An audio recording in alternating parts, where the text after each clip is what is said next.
What's up, everyone, and welcome back to Fiction Tea Review.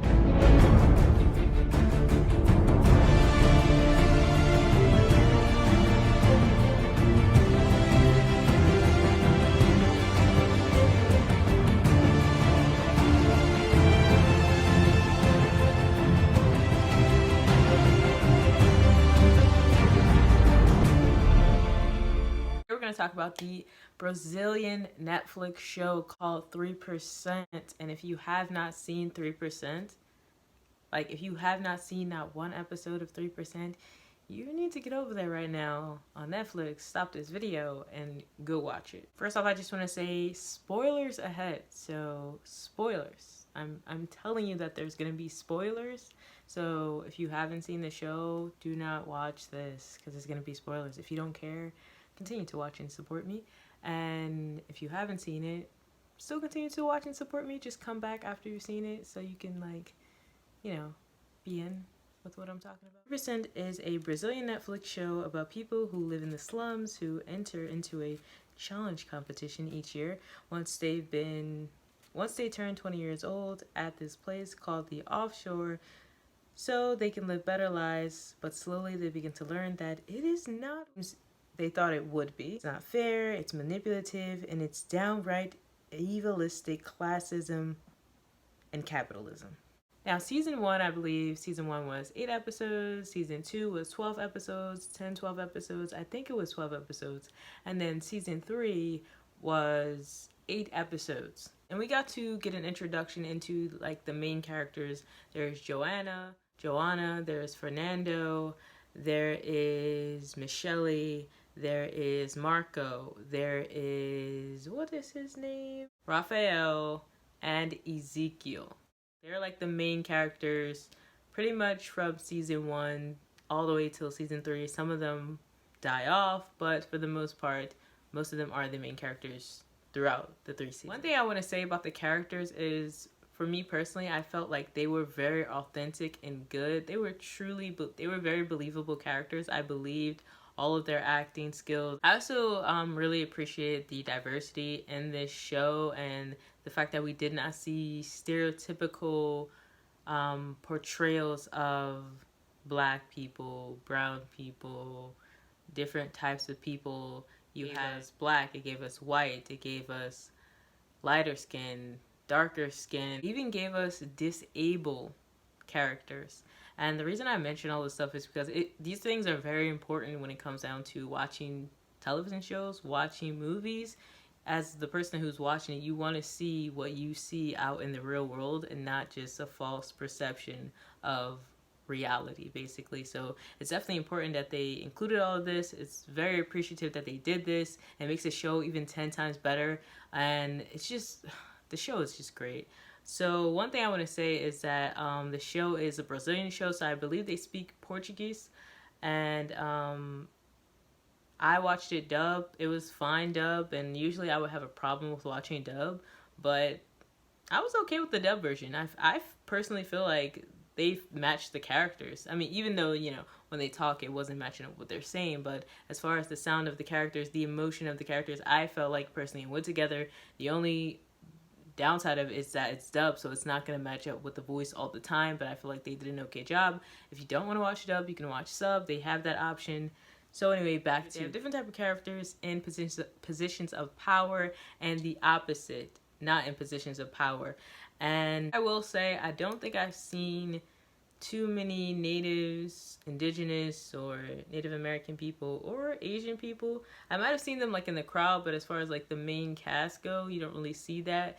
But everyone else you definitely see. I think actually except Joanna's friend, whose name I don't know, from the calls, the girl from the call. I enjoyed each character's plight from season 1 to season 2 and information on their background story, and watching them grow from basically enemies to allies, back and forth with their relationships with each other and with themselves. I thought that was really interesting because it gives you in-depth on the characters and not just the storyline. I want to talk about the characters individually. So first I want to talk about Ezekiel. I had no remorse for Ezekiel whatsoever. Not even in parts where he was completely breaking down when he lost his wife. I personally just didn't feel any remorse for him, even though I know they were trying to get us to, as the audience watchers, you know, with the kid, with his wife, and to feel empathy for his character. But he was just so vile that I just couldn't. And I really liked that about his character, because he really was set in that role, and he was all about power. He didn't care. He did not care. He did not have any type of consideration for anyone but himself. Another one of the characters. I was honestly done with her after the first betrayal, and I honestly couldn't fathom how much everyone kept believing she was on their side when her main goal from the very beginning was to find her brother, and she was going to find him whatever it took, and be dirty and shady to whoever, and sell out whoever she had to. What really got to me was her betrayal against Fernando and Joanna. I mean, first off, I'm going to talk about Fernando. I mean, y'all know where this is about to go. Like, when I arrived at season 3 and I realized that Fernando was not on the show, I was like, so where's Fernando? Where's Fernando? Are they, this is how they doing this? I just thought to myself, why do they have to do Fernando like this? What do you mean he's dead? What do you mean? I personally would have accepted it if his character maybe went somewhere or was taken to the offshore and held captive, and they didn't show his character, you know? They said that, I think it's a rumor that the actor went to a different show or something like that, but you know what? As the person watching it, and really understanding his character and watching him throughout the seasons, I just could not let this go, and I was low-key upset. I was high-key upset, actually. I mean, for them to not only kill his character, but do it in the most messed up and dirty way was so disrespectful to his character. I mean, he was the most considerate character. He cared so much about everyone else. Even when he didn't want to help, he ended up helping and putting his life on the line for the people time and time again. Let's not forget, his own father sold him out. His own girlfriend that he was in love with ditched him and betrayed him so many times, and his own childhood best friend did not listen to him, nearly betrayed him, and just was oblivious to his advice after he helped her learn about the test. The icing on the cake was that he sacrificed. He nearly died. There's a bug. He nearly died giving his life, literally his life, the blood from his body, for the sake of the people, for the sake of the world. I mean, he did it to change lives and to change the future, and all of a sudden he just gets killed by these random people who lived in the inland who just like murdered him. And I'm just like, that's how we're gonna do his death? I feel like his death should have been righteous, and that was not justice. That was messed up, and they could have done a lot better with his death. He was a very profound character, and they really need to put some respect on his name, honestly. He did a lot.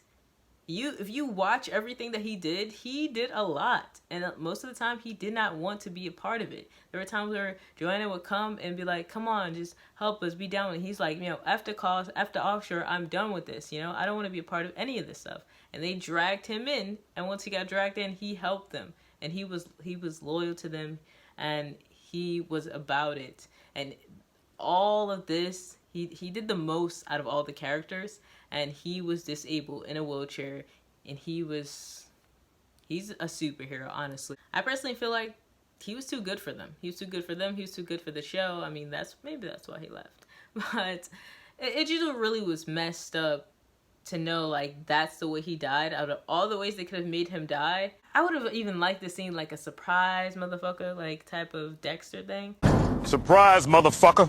And he just was like in the offshore, and they showed him being captured or hidden or something, and I'm just like, man, did y'all really have to kill him? Like, because there possibly might be a season 4, and like, I feel like whatever job he was on, he couldn't do both jobs. Like, oh man, like, and then they in season 3, they got this kid, and it's like, is he supposed to be the replacement, younger version of Fernando for Michele? Like, the kid was fine, but I felt some type of way. I did. And then to top it off, they were like, let's honor Fernando by putting his wheelchair in the show on display for people to see, and that's how we're gonna honor him. And I'm just like, that's how we're honoring Fernando? No, y'all need to do better. If y'all want to really honor Fernando, there should be, where's his picture? We got the chair, but there's no pictures of him hanging up. There's no speech said each time people come in, or when they finish the test. There should be a speech said from Fernando, something that he will always say, like something, just more, not just the chair. Tell people what he did if you really want to uphold his legacy and do things for him. It's like people don't even know what he did. You know what I'm saying? It's like, give him a real legacy, not that half-washed legacy that they gave him, because that was just disrespectful. Very. Also, side note, I was like, okay, the blood thing, like, what's up with that? Why is it that the blood was what it took to contaminate the water? And why specifically his blood? Was it just the blood of the Indols, or the fact that he lost that contaminated it? Or was it because of specifically him? That was a question I had. So next we have Rafael. So in the beginning, Rafael, I had my suspicions about Rafael from the very beginning. He literally cheated his way into the program and sabotaged his own family to get inside of it and cheat his way and lie his way through it. That's on capitalism. All and behold, we slowly learned that Rafael is one of the most loyal out of them all.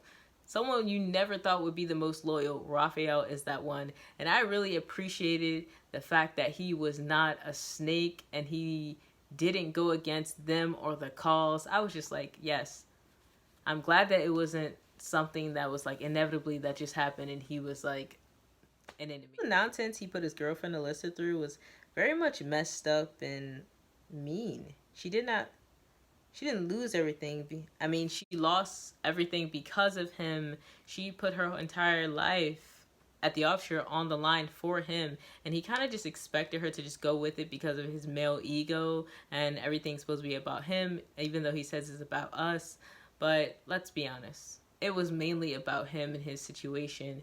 And yes, she didn't have to go with him, but that's really shows how women sacrifice themselves a lot in relationships for the man and actually run with his dreams and just kind of says forget all about her life. I mean, he was very selfish in a lot of ways, like I said, by stealing his brother's identity and wanting to start a new life, which is understandable, and start a child, but they were all for selfish reasons. So lastly, we have Joanna.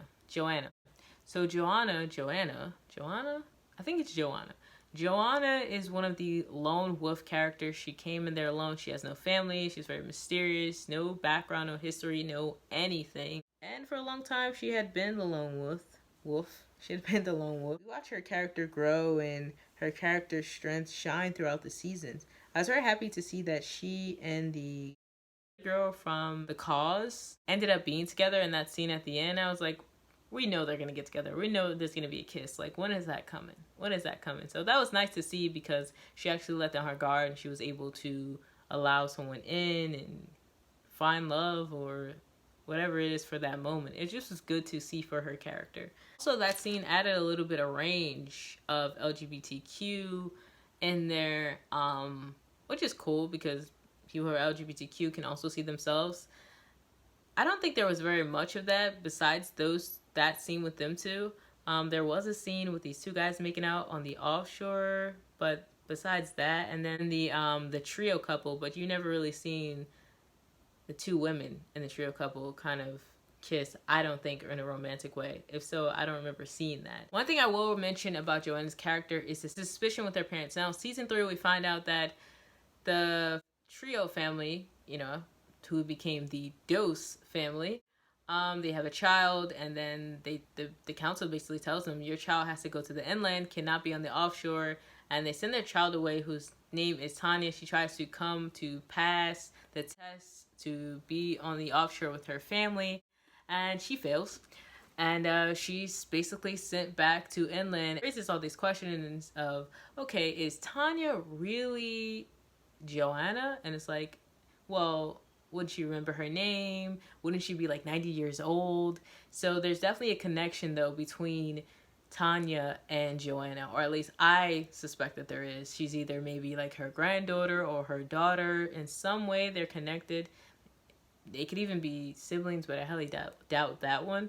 But so many questions were raised after that scene. You were just thinking like, oh shit, like, is that Joanna? At first I thought it was Joanna when she was doing the process and everything, and I was like, is that her? But I was like, how would that be her if she was said to not have an identity and everything? So maybe that's her mom or her sister, or, you know, there's rumors of people saying she might be a legitimate child from the offshore, and one of the people there might have had her and had to send her to inland. So we can just speculate so many things. Comment below and let me know what you guys think about that. Crazy. Also, Marcia might have been worse than Ezekiel. I mean, they're both equally terrible, but like, she was just cold-blooded. I mean, she didn't care about her son. She barely cared about her grandchild until her dad said something about being super disappointed in her. Like, she gave zero fucks. She was like cold. She was ready to kill all those people from the inland. She would take out anybody if she had to on sight without hesitation. Man, she was really a good villain, honestly. She was a better villain than Ezekiel, because it was just dark, cold. So then there's Marco. I said lastly, but I forgot. So Marco, I didn't really care about his character, honestly. Once his character was done, I think season 2 or something. Yeah, I didn't really care. The only reason I cared about this guy is because of his child. That's when I really started to empathize with him, and he had changed a lot, honestly, because of that. And I mean, kudos to you, Marco. Progress. Kudos to you.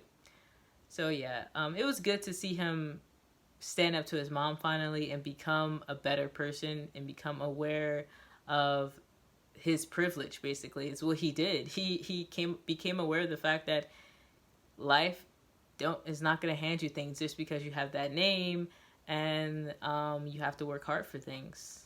And that was a message. One thing I kind of was hoping, or I thought we were going to watch Ezekiel's wife's little son grow up and join the offshore, or he was going to be like added to the characters. That would have been interesting to see. I wonder, is he going to be added in any way to the season 4, or we're just like done with that character? Anyways, great story. I completely binged it, and I don't really binge things often, but this is so binge worthy. Like, once you start watching it, you're stuck in it. You're going to continue to watch it. The story is basically about classism, and it's a very compelling story about classism and competing and really truly understanding what it really is. Shows how anyone will do whatever it takes for power, dominion, family, or control. It's a show for everyone, literally. I was like, oh wait, oh no, I don't like this. Why are they trying to basically do the same thing just with a different name? I wasn't feeling it at first in season 3. I was like, oh, we're gonna have repetition, a repeat of the last 2 seasons. It's the same thing. All they're trying to do is get a new building, just rename it something else, but with the same problems and the same issues, because they're still focused on trying to compare themselves to the offshore. So I was so upset about Fernando's death. That did not sit well with me in the beginning of the season. But as the pacing of the show went on, I learned that season is leading up to the revolutionary season, basically, where they're actually going to really start working together against the true enemy, against the offshore. The 3rd season was just something that needed to be done for them to really understand who the true enemy is and understand that we cannot be like them. It was really like a revelation for all the characters together, and they needed that. And also, it wasn't bad of a season either. Visuals weren't really anything spectacular. I mean, they definitely looked 3D effect and green screen and all that stuff, but it definitely took place in a dystopian, third world country type of element. You could definitely tell inland looks like some third world countries, and then you have the offshore, which looks a lot better than the inland, and the whole concept of the visuals is dystopian. The colors were But this isn't one of those shows that's focused on visuals. It's so much more than that. There's a deep message in this about, like I said, classism, and there's a deep message in... It's very relatable. It's very relatable to the times of now, I feel. It's really about the story and the characters themselves, which is very truly what's really important in this show. Betrayal. It's about wanting better, and that is what I really, really love about this show, man. So good. It's so worth the watch. Like, go watch it right now. I definitely would encourage you to go watch it. Do I have any add-ons? I don't think I have any add-ons. Oh yeah, there was some I do have a suspicion of who is the one that's helping Marcia, because she's locked up right now. And I was like, maybe it's Gloria, because she's really not to be trusted. And she looked kind of suspicious in the last episode. But then I was like, that would be too predictable. It's possibly someone else. But who knows, we're going to see in season 4. I hope that there is a season 4. I predict that there's going to be a season 4, especially the way that season 3 ended. Show that needs to be promoted. This is a really good show. This is one of those shows that we need more of. We need to see more shows like this. It's great. It's a different type of show. I say that about all the shows. I say that about all the shows, but this show, like, this is probably one of the best Netflix shows I've seen so far. And I know I say that, like, after I watch shows, but I don't say this after every single show. Like, up until now, this is, you know, as far as shows that I've been watching, up until right now, this is one of the best shows on Netflix right now. Seriously, one of the best shows on Netflix. It's really good. If you like this video, give this a thumbs up and comment below and let me know, have you ever seen this show? Comment below and let me know, would you take the test so that you can live in the offshore, or would you stay in inland knowing the fate of the world, or would you take the alternative route and go live at the show? Which one would you pick? Comment below and let me know. And before I go, make sure you get a copy of my book, Rain. It is a psychological thriller, sci-fi based book. It is my first book, so it's probably not perfect. I'm going to be truly honest with you. But this is my baby. I put a lot of work into this book, and there will be more to come. It just takes time, and especially the whole quarantine thing. It's kind of been slowing down my progression of putting out books because so many other things to worry about. But yeah, Rain is about a group of young adults who have been living in psych ward for so long they've become accustomed to it, and they get this new counselor named John Smith, who tries to understand why they're in here so that he can figure out what is actually really going on in this place. And he learns that, you know, I mean, y'all might act a little crazy, but I think you guys have some sort of abilities or something else, something deeper is going on in this place, and I'm gonna figure it out. And as he's learning these things, trauma past comes up between him, other characters. His past comes to haunt him. We learn about schizophrenia in characters. We learn about the perspective of people with schizophrenia and PTSD and suicidal thoughts and trans people. And it's just a whole array of people in this book. And this story has different types of characters. There's melanated characters in this story. And that is very important, especially because I wrote the story. To know that there's a diverse pack of characters in this story, and I'm really proud of this book. So if you want to check it out, if you want to get a copy, you can hit the link in the description box below. It's on Amazon. Soon it won't be on Amazon. I'm actually going to put it on my website because I feel like Amazon's making things complicated, but I also have to order my own copies. So if you're interested in that, you can click the link below. You can click the link below and follow me on you can follow me on my Instagram, which I haven't been on a while, but you can follow me on my Instagram and message me your email because I want to get an email list going for people.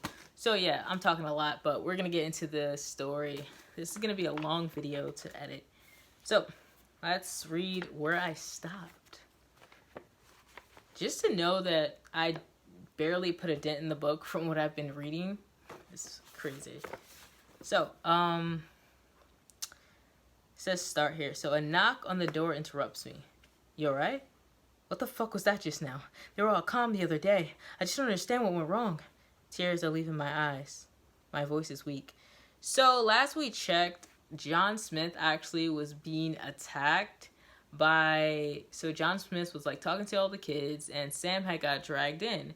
and she was like drugged up on meds, so she wasn't really consciously aware of what was going on.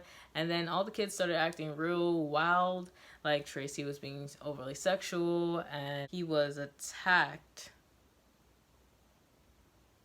Yeah, he was attacked by Teo, the guy with PTSD, and he freaked out and he ran to his office, and now his friend Western, who got him the job, is actually trying to calm him down, and that's what's happening. So let's get back to it.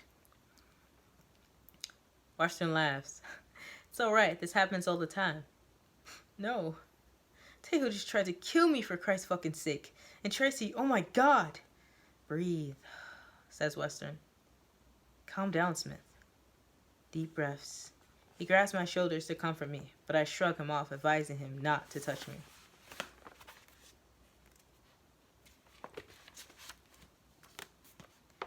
How about you come talk to me when you've calmed down? Let me know if you want to leave. I'll be happy to give you a recommendation somewhere else. He studies me. I should not have asked you to be a part of this. I put you in a tough situation. Here, take this. He hands me a business card. Asks for Dr. L, alright? He pats me on the back. I understand this is too much. I toss the card on the floor, falling on the couch, staring at the ceiling momentarily. I wonder if any of this is worth the trouble. I don't know who I am anymore, concerned about them or myself. I don't know who I am more concerned about, them or myself. I pull out my journal from my desk and write, Dear Diary, today was one of the worst days here so far. I was attacked by one of the students and sexually harassed by another. He brought up flashbacks of my brother, and I closed the book. I walk out the office, heading over to Dr. L's office. It's in the same building, room 11. Yes, straight to the back. A blonde-haired, blue-eyed woman says, Knock on the door. I walk down the hall. It's warm, bright. Feels like the sun is beaming on me. The walls are covered in photographs of kids. I noticed a picture of 2 kids holding a baby. Kind of looks like... I shake my head. No way. I see another picture of the same kids holding a different baby. Next to that picture, the kids are surrounded by 4 babies. I wonder who they are. I turn around to see the doors open, so I knock softly. A dark-skinned, bald man examines me. So, I just want to pause and say, remember when John Smith was in his boss's office and he saw the pictures on the wall of kids? There's a connection between him seeing that and him going to this guy's office and seeing pictures of kids. That's all I'm gonna say. So, hi, he asks. You wanted to see me? His face is strong, like if looks could kill, I'd be dead already. Yes, Hi, I'm Smith. Used to be... I hand him a paper.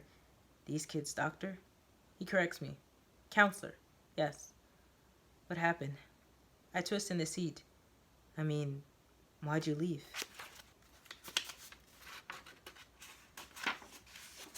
He ignores the question, glaring at the sheet of paper with the pictures of the kids as if to remember a riveted piece of information about them.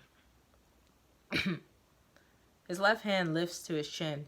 His eyebrows crunch and forming creases in his forehead. How can I was hoping you could help me out. Give me a little information about them. I don't really know what to do. I freaked out today. My tone is pleading. This guy was their counselor, which means he has to know a lot about them and their behaviors. He hands me the piece of paper timidly. I'm sorry. Thought you were here for an interview. Hands clasped, he says, I can't discuss. His voice trails off. He lingers into the distance.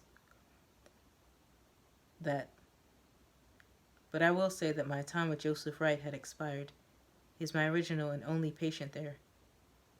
I agreed to interview his friends because, well, he asked me to. He frowns, continuing. He seems to sympathize for his peers, plenty. However, each of them has their own problems.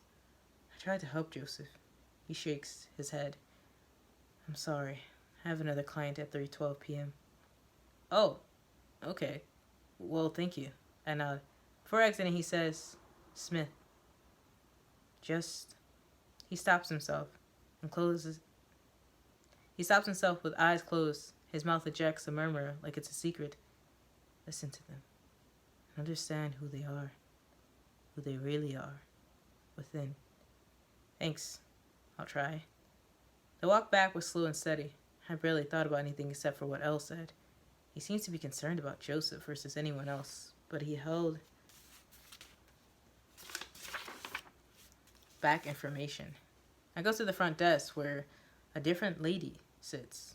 This woman is short with long black hair, brown eyes, and tan red skin. I'm looking for Joseph. Right. Room 2x2. She smiles robotically. Her plastic cheeks perk up. The translucent glass door, without a doorknob, sparkles across the spot where a door handle is supposed to be. On the wall, beside the door, is a black button. Immediately, a strong force of wind pulls me in. Strapped in a suffocated black buckled jacket is Joseph mumbling to himself. His hair is pulled back away from his eyes. He is beating at the parquet floor. His face is rigid and sharp like a razor, ready to cut. He runs to greet me with a smile as if he knew I was coming. Hey, you're still here after what happened? Still alive? Huh. Thought you'd be shit gone by now. I shrug. Well, yeah, I've been meaning to talk to you about that. Unbearably, I place my hands in my pockets, shifting my feet on and off the floor. I mean, I don't really know where to start. He golfs. They want you gone like the others. He halts. Fuck. His body shivers and his neck touches his shoulder, twitching repeatedly. I frowned. Don't worry, it's just the drugs they gave me. They have a few side effects. He exercises his jaw. So, anyway, they're sabotaging you. He tries to sit down, but fails miserably. I've noticed. I wait for him to say something else, but he doesn't. You all hate me. You all hate me? A stabbing punctures my chest. The room is silent, with the exception of Joseph grinding his teeth. I decide to continue. I tried to introduce him to the book of truth. It fell short. I studied his expression before interjecting. Perhaps the movie? Perhaps not. He smiled. What do you mean? He looks up at the ceiling. Cameras. I tilt up, but see nothing. You know, I've read that book. It's great. Brilliant. Amazing story. He begins picking at his teeth, spitting out the leftovers. Yes, he gets it. Exactly.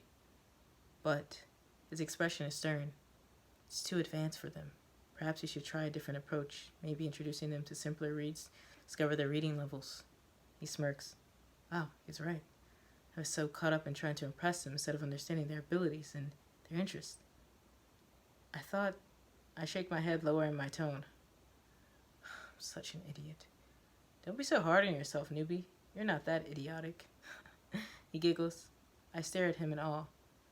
So, I went to talk to your doctor today. I mean your old doctor, Elle. I correct myself. He looks with suspicion before speaking. I see him sometimes. In Leon. Jake was supposed to come today. It's Mandy. Suddenly he's crying as snot runs down his nose, dripping like a busted pipe. He starts rambling. But he wouldn't let them. He locked Sam up, you know, like who the fuck does that? Who does he think he is? His eyes burn me. Huh? Frightened, I take a few steps back. He notices, taunting my fear. You know, newbie, Trans Smith, whatever the fuck your name is, you're a coward. He mocks. I mean, you don't even belong here. Everyone knows it too. Which is why they continue to treat you with such disrespect. He whispers. They can all see. You. They can read it. You're like an open book. I mean, who needs to fully read the book if it's already open to scan right through? He lowers his tone. You'll hide in that closet. I saw you. Last night with your friends. He shakes his head as if he's remembering something. His body is frozen in motion, like a statue poised for the world to view him. I admire the form he's taken. A few minutes pass. I wait until he disappointedly turns to me. Oh, hi newbie, what are you doing here? You see how he went into this whole thing and then he just completely forgot that he did that. He forgot. Joseph forgets his episodes, so he had an episode. He talked about his sister. He talked about his brother Jake and his other brother Leon and his girlfriend. And then after he had his episode, he went right back to, oh, hi, newbie, because it's like all of it was wiped from his mind so quickly. Is he toying with me, or does he truly forget that we were just having a conversation a few minutes ago? It's clear he tried to reveal something to me similar to Neo, except she's more of a riddler. Joseph, well, I have to put the missing puzzle pieces in its... I have to put the missing puzzle pieces in its place to figure him out most of the time.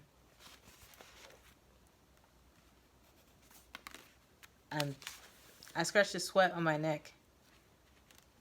Now my fingernails are dirty. I hate dirty fingernails. Just here to talk. So, I talked to Samantha yesterday. Your friend? A gleam of aspiration sparkles my eyes, hoping he takes the bait, hoping he doesn't go off on a tangent. He smiles. Oh yeah, best friends. We're like yin and yang, you know? That's why they keep us apart, you know? You know why, right? I nod. No. She's sweet? He nods in agreement.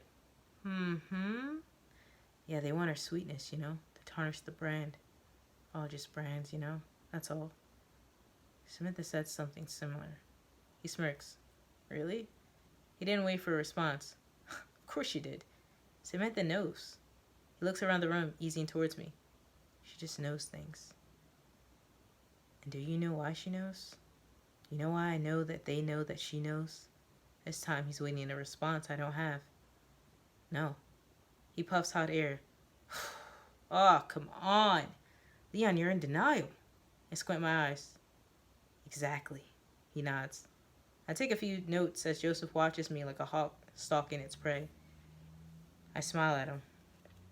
So, Joseph, you, want to tell me why you're in here? I close my eyes. This is a flashback. So you want to tell me what the hell you were doing in here? My brother sits me down.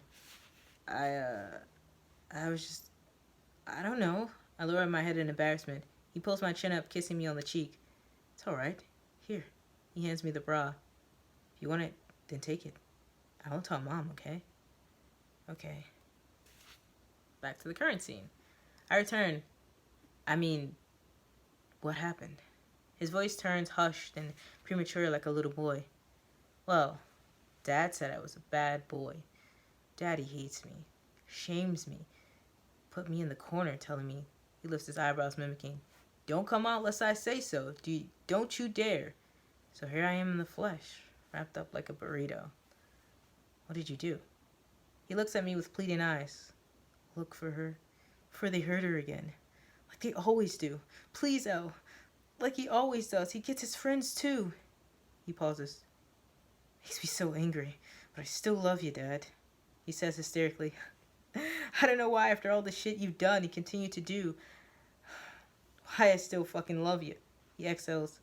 Suddenly he turns to me, smiling like the Joker. You love your dad, newbie? My father? I guess I've never actually thought about it. In my household, we never used the term love with my father. Yes. Yes, I do. He ever hurt you like bad? His voice deepens. So bad you couldn't breathe. So bad you couldn't think. Then he put you in a place of misery and told you that you were crazy. A schizophrenic even. He looks around the room whispering, inside, inside, inside, inside, inside. He chuckles, managing to pull out a crumbled piece of yellow paper. Oh, almost forgot. Here.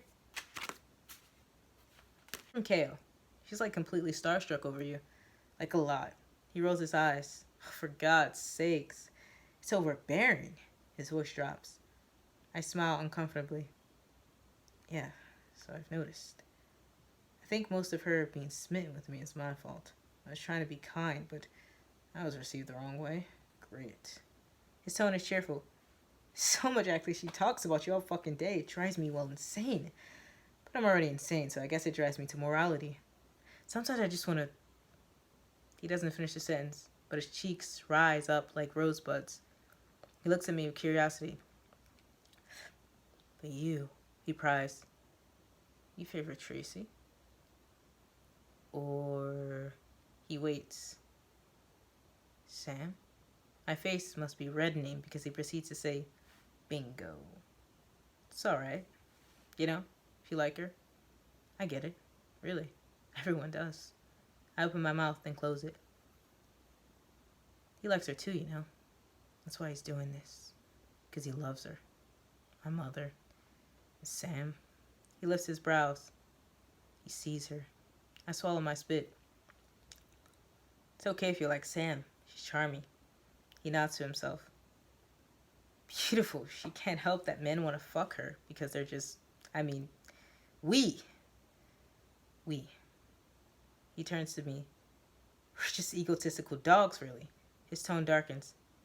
But don't touch her. Ever. Suddenly I find my voice defending my thoughts. I wouldn't. I'm not. He stares at me briefly.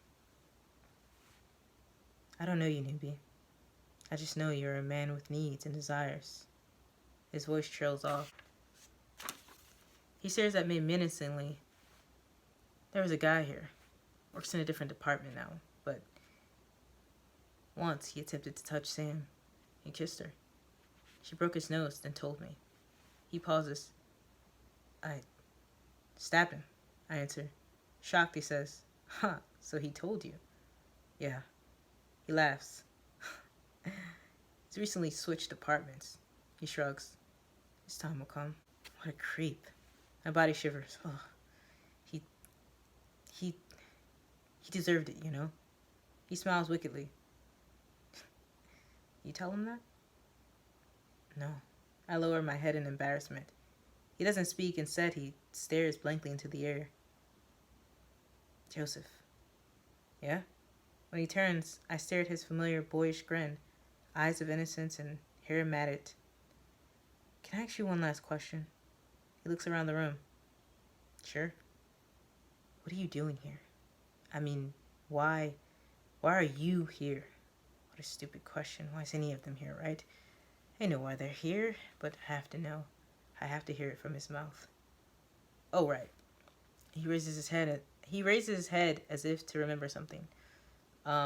He swallows spit, biting his lower lip, and admits, my name is Joseph. I'm a schizophrenic. He's speaking as if he's reciting a verse from lines to a play, as if he's done this before, just like Samantha. Has he done this before? My father put me in here because he says that it's my fault that I killed her. My mother, his eyes of emptiness avert to me. My father is evil, newbie. So you'd better watch out. I nod, unsure what he's talking about, but decide to go along with his game. Full of anticipation, I watch his eyes follow the floor patterns. Will he finish his sentence, or is that it? In a monotone voice, he mumbles the words hexagons, triangles, circles, squares. With haste, he glares at me. Pretty colors. Nice job, Jake. I write down a few notes.